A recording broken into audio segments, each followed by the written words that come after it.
Milaš exposed the wrong translations of the original writings and the incorrect citation of the archive, where in both cases the words Serb and Serbian are inserted.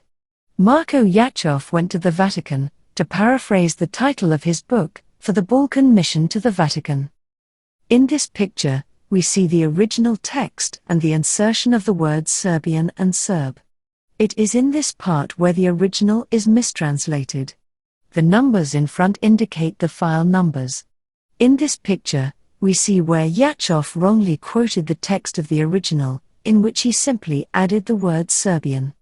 These are just partial examples, so in both cases, with incorrect translations and incorrect citations of the original, one can continue indefinitely.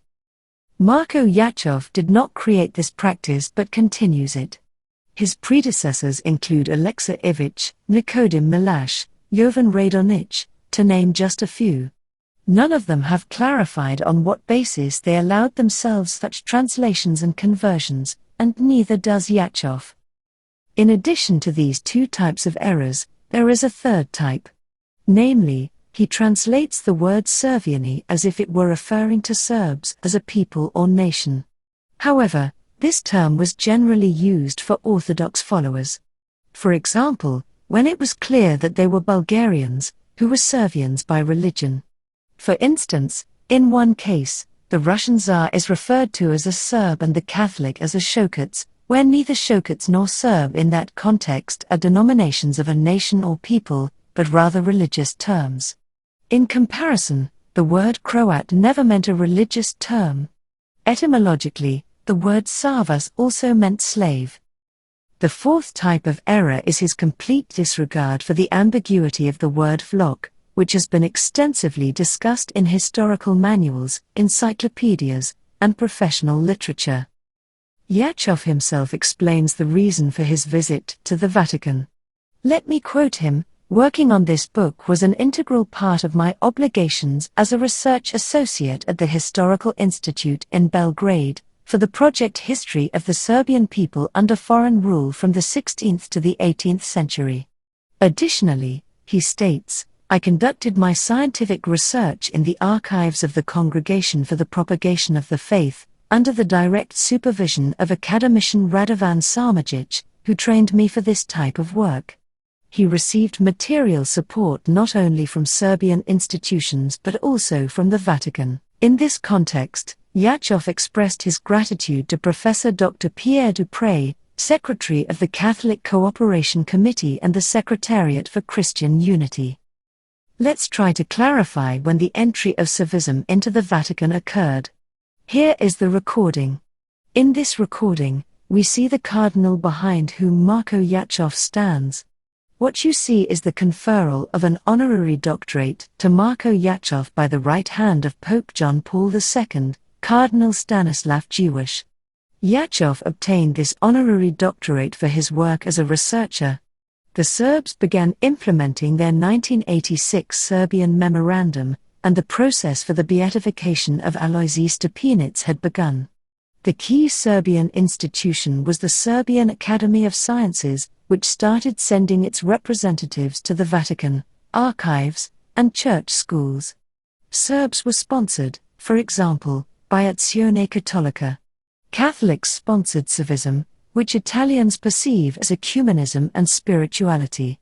Italians do not fully understand Servism. Jachov was sent to the Vatican by Serbian academician Radovan Samardžić, who dealt with various topics, including the Serbian identity of Dubrovnik. MARKO Jachov was born in Dalmatia, Irinej.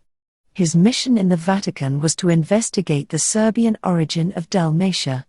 With the support of the Italians, Jachov gained access to the archives. Serbs and Italians shared a common interest in diminishing the Croatian identity of Dalmatia. Most Italian historiography considers Dalmatia an Italian region. Jachov denies the Croatian identity of Dalmatia and argues that all Vlachs and Dalmatians are, in fact, Serbs.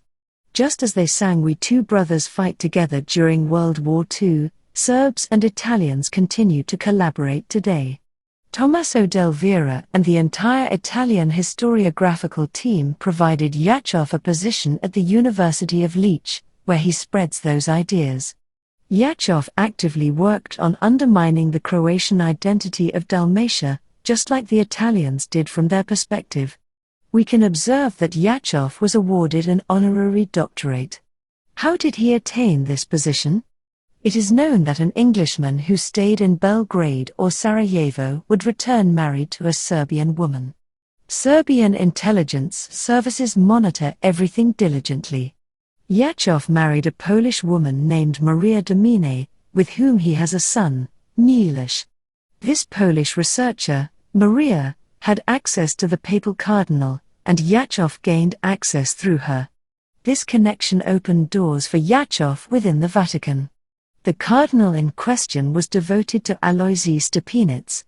We can witness the extent of their collaboration, once Jachov completed everything he needed to do, including entering Vatican institutions and delegitimizing both the Croatian and Italian identities of Dalmatia. He ended his marriage in an unpleasant manner, declaring his wife a psychiatric patient.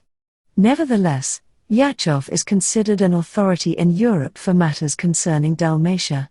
He published his pamphlets in a Vatican magazine called La Civiltà Cattolica, a semi-official Vatican newspaper that cannot publish an issue without being reviewed by the Vatican Secretary of State. Jachov's works were featured in La Civiltà Cattolica. I noticed something during the War of the 90s when foreigners, expert historians from various countries, university professors, theologians, bishops, etc., came. When it comes to the relationship between Catholics and Orthodox, they think that we are in conflict over their orthodoxy, and they with us regarding our Catholicism. However, that doesn't matter. They did not send us theologians, instead, they sent those interested in Jasenovac, and they did not even understand the issue of Jasenovac correctly. They even sent atheists. When I was with those who wrote the memorandum in 1986, I couldn't discern whether they believed in God. It didn't matter to them. As for the defense of Serb ideology, they arrived here with an arsenal of arguments. Thus, it wasn't a conflict between Orthodoxy and Catholicism. When Patriarch Irinej of the Serbian Orthodox Church came to Croatian Dalmatia, he claimed that it was Serbian land that needed to be annexed. We Serbs attempted war, we failed, so now we will try a new memorandum. This is Servism. It is not a sin that their desire is to defend the state and the people, but a spiritual institution such as the Church should not align itself with state political goals that endorse violence, lies, and everything else. This, in essence, is the crux of the problem in my book, that the Serbian Orthodox Church follows the political programs of the Serbian state.